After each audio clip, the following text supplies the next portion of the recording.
Good morning all. This is Dr. T.P. Lakshmi working as an assistant professor in the Department of Computer Science and Engineering in Vignan University.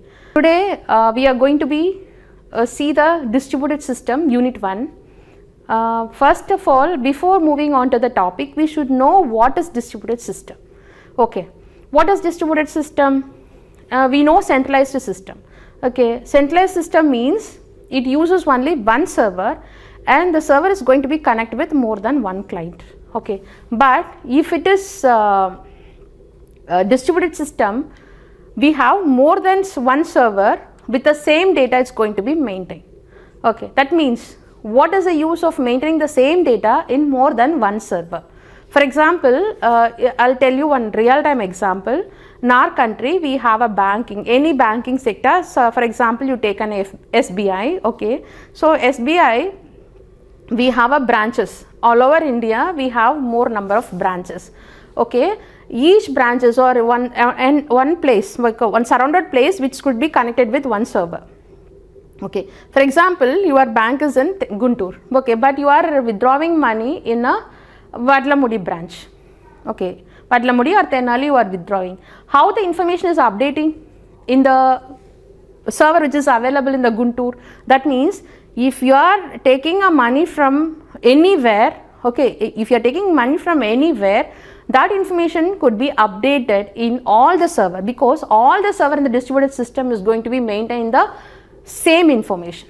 Okay, suppose in the centralized server, okay, if any one of the server, we are using only one server, if that server fails, what will happen? The entire message will be lost. But if you move on to the distributed system, one server fails, we can take the backup of messages from the remaining server. Okay, that is the difference between the centralized system and the distributed system. Okay, so now we have another advantage also. It is an independent failure, not a dependent failure. For example, any one of the server fails or any one of the system fails which is connected, the remaining system which is connected to the distributed system, it won't affect it. And this is distributed system is mainly created for resource sharing. Resource sharing will be in the form of either software or hardware. Okay, software entities or hardwares. Okay, now we will see the course outcomes of the distributed system first, and then we will see the topics one by one.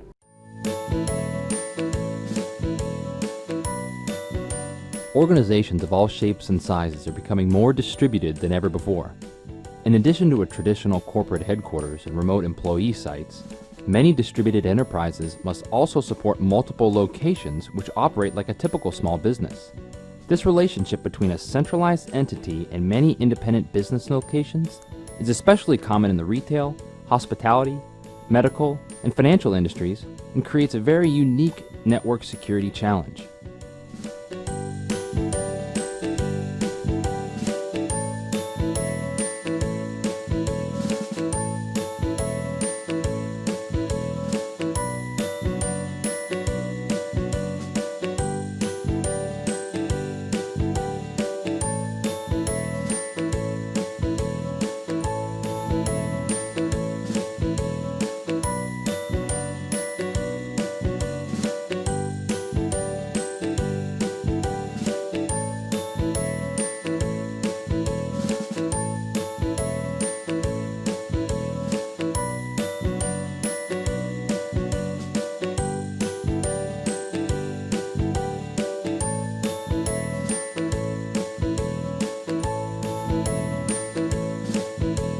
Now we will see the course outcomes of the distributed system. Okay, what is the first course outcomes? The first course outcome is the student can apply the knowledge of the distributed system techniques in the trends and the methodologies. The students, finally the students can apply the knowledge of distributed systems in the real-time applications. Next one, they can learn and apply the concepts of network virtualization and the remote method invocation. They should apply the concepts of middleware in the real-time applications. Then also they can analyze the mechanisms of peer-to-peer systems. peer-to-peer systems, distributed file system, as well as the domain name service. Next one is they can understand the key mechanisms and the models of the distributed systems, including the logical and physical clocks, causality and the mutual exclusion, and finally the distributed deadlocks. And also they can have an experience on learning process and the resource management. So these are all the course outcomes of the distributed system. We will see what are the topics that we are going to be cover in this section. First one is the introduction, and we'll see the defining the distributed system. What are the concepts which is going to be define the distributed system, and the next one is the resource sharing and the web. I'll show you that. I told you that this distributed system is mainly for the resource sharing. Okay, what do you mean by resource sharing? That is sharing of resources which is connected to the particular distributed system. What are the network systems which is connected in the particular distributed system? Then they can share any files either in the form of hardware as well as the software. Here hardware in the case of it should be in a floppy disk or hard disk or printers. Okay, if you go for software entities, it should be in the form of files or databases. Now we'll see the definition of the distributed system. The first definition, what they defined in the distributed system is a collection of logically related data that is distributed over the different processing nodes of a computer network. That means it is going to be, that means a collection of logically related data. Okay, we collected some logically related data, that is keep it in the distributed system, that is in the server. Okay, that is going to be shared or distributed over the different processing nodes of a computer network. Okay, this tells about the resource sharing. Okay, the collection of data which is present in the distributed system is going to be shared through the system which is connected over the network. Okay, but it is not, this definition is not providing the concepts of or the characteristics of a distributed system. We have a characteristics of concurrency, heterogeneity, all those things, right? So that is not covering in this. So we'll go for the another definition. The distributed system is a collection of independent computer but appears to the system, user of the system as a single computer. What they are telling? I told you that distributed system means what? It is not connected with a single system. Okay, that is going to be connected with more than one system. Okay, that is what we can call it as a distributed system. But in user point of view, it looks like only single system. See, if it is connected with more than one system, like this, it's connecting with more than one system. Okay, but in user point of view, this looks like one single system. That is what distributed system. But in this definition also, they forget to tell about the sharing of resources. So we'll see the definition that is going to be covered, the characteristics as well as the resource sharing.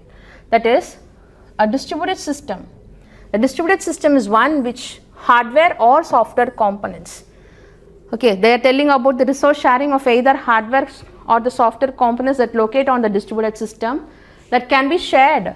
That can be shared at the networked computers either with the help of communication or coordinated their actions only by message passing. By passing of messages only it can be communicated. Okay, so this is the definition of distributed system. Okay, now we'll see what are the networks that it's going to be include in the distributed system. So the networks, it may be in the form of mobile phone networks that we are using nowadays, and the corporate networks, factory, campus, home, in-car, and also airplanes and the train networks, and also the combinations of networks. This is what we can say as an example of the networks of computer.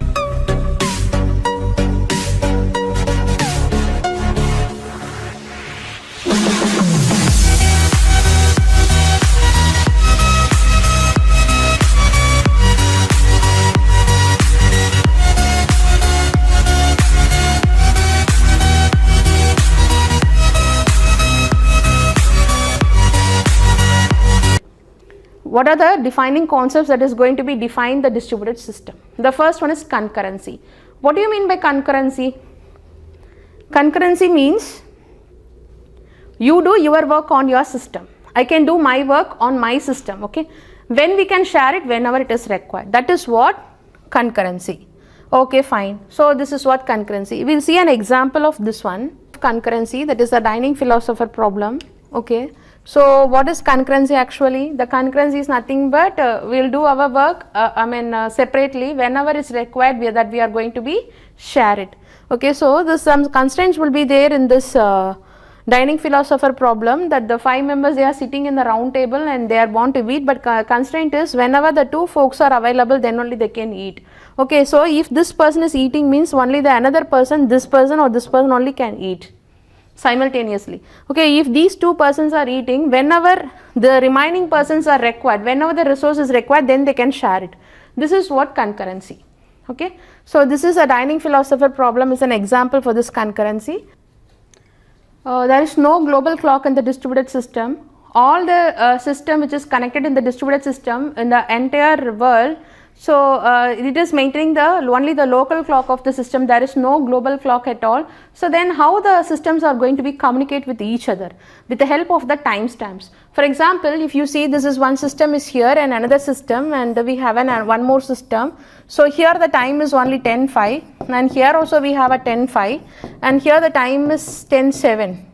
Okay, so in the lab, the 3 systems which is connected in the distributed system, each system is having different timings. So here, even though if we have a 10:05 in both the systems, there may be in the seconds, the timing may be differ. Okay, then how the systems are going to be communicate with each other? Okay, how they are going to be passing the messages? Then they are using the timestamps. With the help of the timestamps, they are going to be communicate, even though there is no global clocks. Okay, and we have one technology here that nowadays we are using the GPS in the mobile phones. GPS in the system.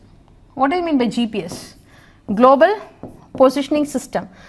Previously in our mobile phone and all, there is no GPS. Now we have a GPS. See, while using the GPS, global positioning system, now we can see that all our mobile phones, all the mobile phones, we are having, it sees the same time. It sees it shows the same time. Okay, so with the help of this one, we can solve the problem. GPS. This is one techniques, and why? What is how it is going to be communicate with each other or cooperate? The systems are going to be cooperate or communicate with each other only by passing the messages. Only by passing the messages. Now we will see the independent failure. This is one important characteristics in the distributed system. I will show you, I will tell you in the beginning itself. Okay, for example, 5 systems are connected in the distributed system. Okay, no. So 5 systems are connected in the distributed system. Okay, fine. Any one of the system fails. Then what about the remaining 4? It will be work. Okay, only the losses will be in this connection. So the remaining, with the help of this connections, these systems will be connect together and work it. Okay, this is one failure. And if any one of the, if one part of the system fails, if one part of the system fails, the remaining parts of the systems, it won't be affected. Okay, so this is the another one. So we can say that faults in the network result in the isolation of the computers that are connected to it. It may be the faults in the network or the components of the system or the failure of the computer or the crash. It may be the parts of the component, or one system fails, or the one network fails, then the remaining systems can be worked as part of it, which is connected in the distributed system. So it is always called as an independent failure, not a dependent failure. If any one fails, it won't affect the remaining systems or parts of the system or networks in the distributed system. Okay. Now we will see the general examples of the distributed system. The first one is internet, second one is intranet, and third one is mobile network. Internet, I think so you people know what is internet, right? What do you mean by internet? It is an interconnected interconnection of the system. Okay, that is what internet.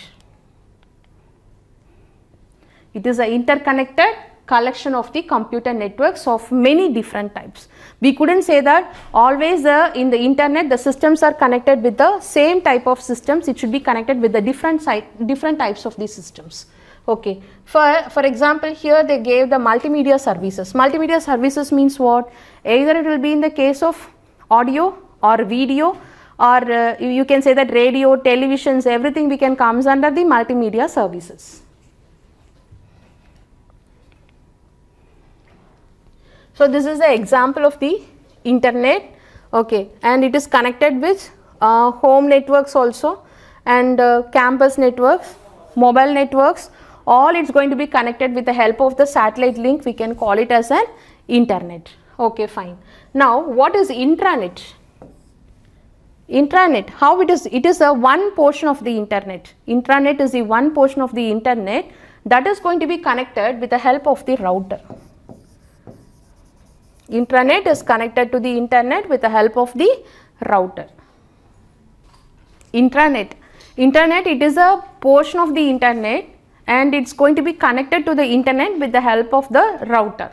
Okay, so it has a boundary. Okay, where we will use this intranet? So for example, in our institute also, we can, whatever the connections, the internet connections that we are using within the campus, we can say that it is an intranet. Okay, so how it is going to be connected with the internet? With the help of the router. Okay, and also we are using one more, that is a firewall. What is the use of firewall here? Okay, some unwanted messages which is coming, or we want to avoid some websites. Okay, then we can use a firewall. It's like a wall. It's going to be just it's going to be, the software is going to be, it won't allow the unwanted messages into the institution.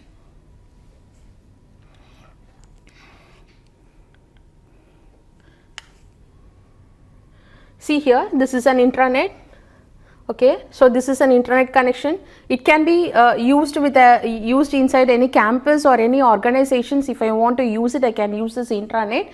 It can be linked with the internet with the help of the router. This is a router device, and we can use the firewall also, which is an option. Act as a wall and avoid the unwanted messages or unwanted websites which is going to be come from the outside.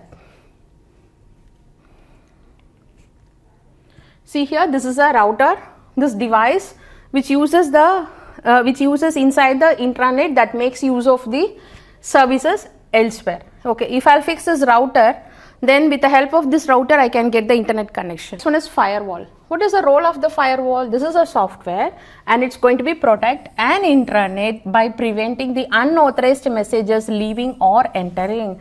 Not only entering, it is also protect the messages which is going outside, entering as well as leaving. Okay, this is going to be filter the incoming and the outgoing messages, both source side and the destination side. Protect, this looks like a wall. It's going to be protect incoming as well as the outgoing messages. Next, what is a mobile networks? See, nowadays we people all are using the mobile phones only for even for reading or any facilities, anything. If I want to browse, everything we are using the mobile phones only. Okay, so that means when the technology grows, the size of the mobile, the size of the device is shrinking. Okay, that is we are using the size of the device is very small, but we are having the technology is more. We are using the technology is an advanced level. Okay, that is what mobile networks. So I don't want to tell more about this. Why? Because you people also using mobile networks only nowadays. Okay. Okay, and this we have an handheld devices also. What do you mean by handheld devices? Handheld devices is nothing but the personal digital assistant, that is a PDA. It is a smartwatches. It is a smartwatches. That means I can access the internet through the watch itself. Okay, next to mobile phones that I told you, pages. Pages are also acts like an. It's not like a smartphone, but it doesn't have that much features, but it is having some low level features. Next is video cameras and digital cameras, that is also nowadays we are connect with a network.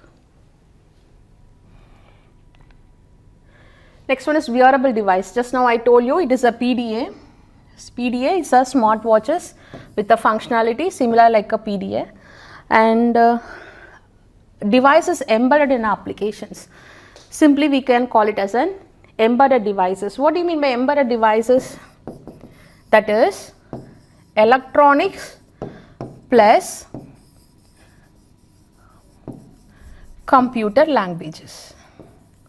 With the help of computer language, you are controlling the electronic devices. We can call it as an embedded system. For example, take a air conditioner. Depends upon the body temperature. Now the automatic air conditioner is there. So based on our body temperature, it is maintaining the temperature. Air conditioner. Okay, and like that we can say the automatic washing machine, refrigerator. Okay, these cars, Wi-Fi systems, cars, all comes under the embedded system. That means electronic devices which is going to be controlled with the help of the computer programming languages. This is an diagram of portable and the handheld devices. I already told you that. So it is a combination of mobile networks. It is a combination of mobile networks, home internet, and the wireless LAN connection, and the mobile phone is going to be connected with the internet with the help of the WAP, wireless application protocol. Through that gateway, it is going to be connected with the help of this protocol through the internet. And the internet is a source of the intranet, wireless networks as well as the host intranet. Okay. Now we will see the cluster computing. Cluster computing is, what do you mean by cluster? Collection of systems. Okay, what do you mean by the collection of systems? Here we can, I already told you that distributed system is the group of systems which is going to be connected together, but in the user point of view it looks like a single system. That is what the cluster computing. Next one is grid computing. Grid computing, what is the advantage of using the grid computing? It is a combination of parallel and the distributed computing, but in the grid computing we can share the resources dynamic runtime. That means dynamically means what? While running the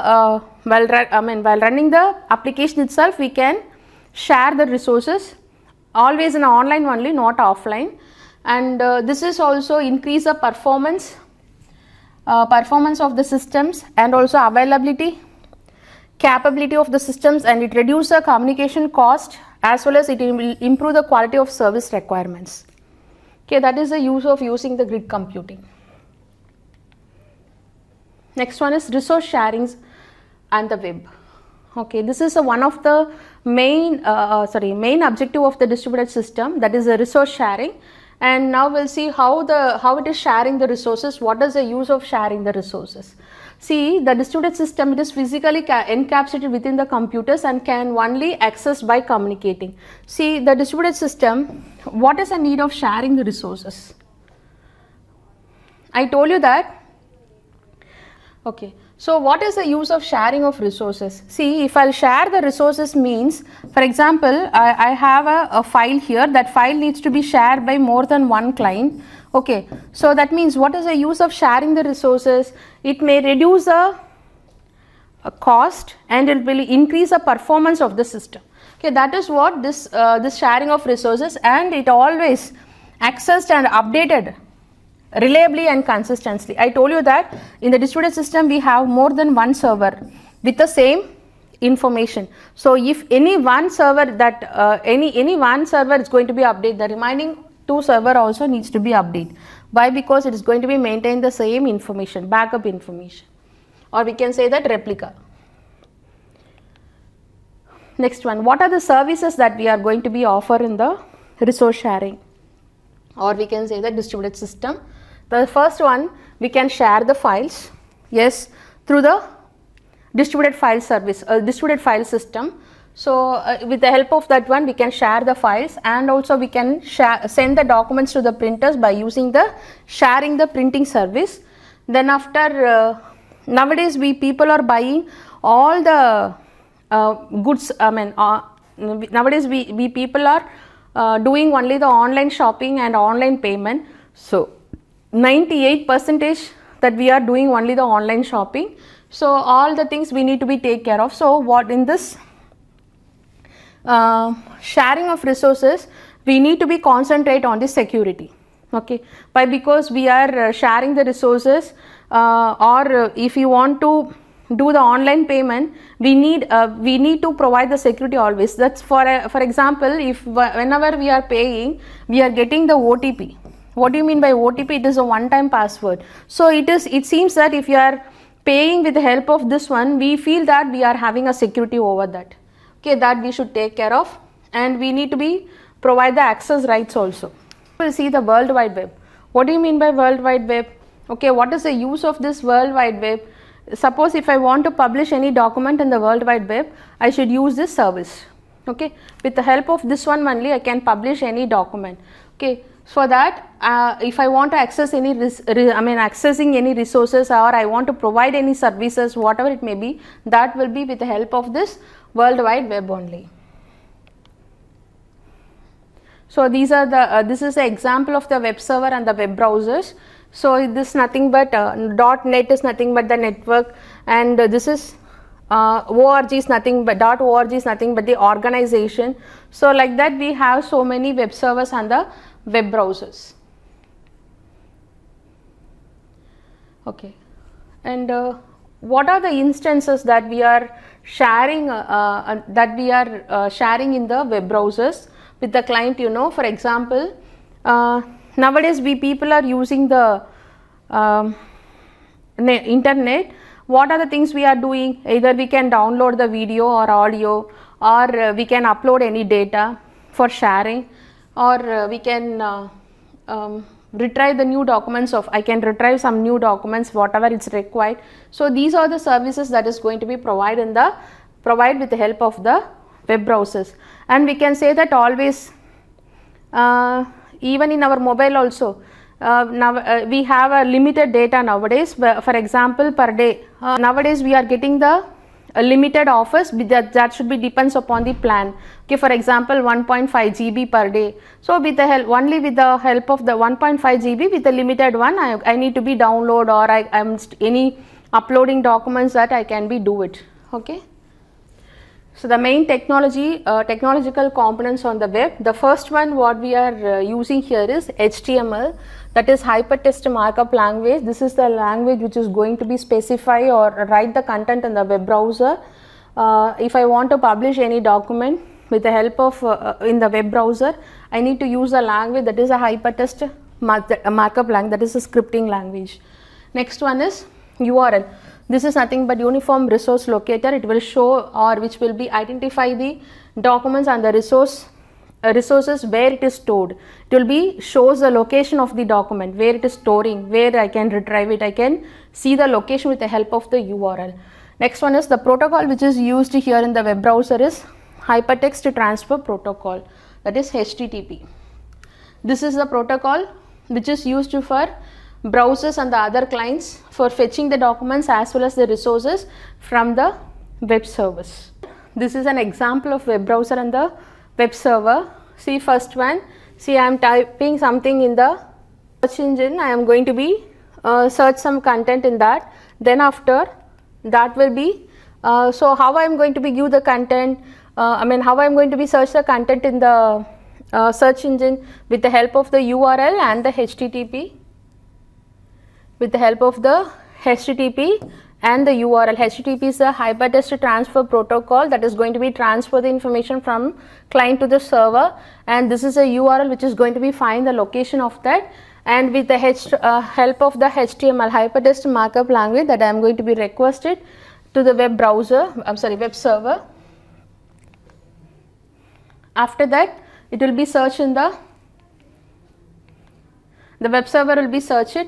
If it is found, okay, then the reply will be sent back to the client that message is found. Okay, suppose if the information is not found, it will be send the 404 not found error message to the client.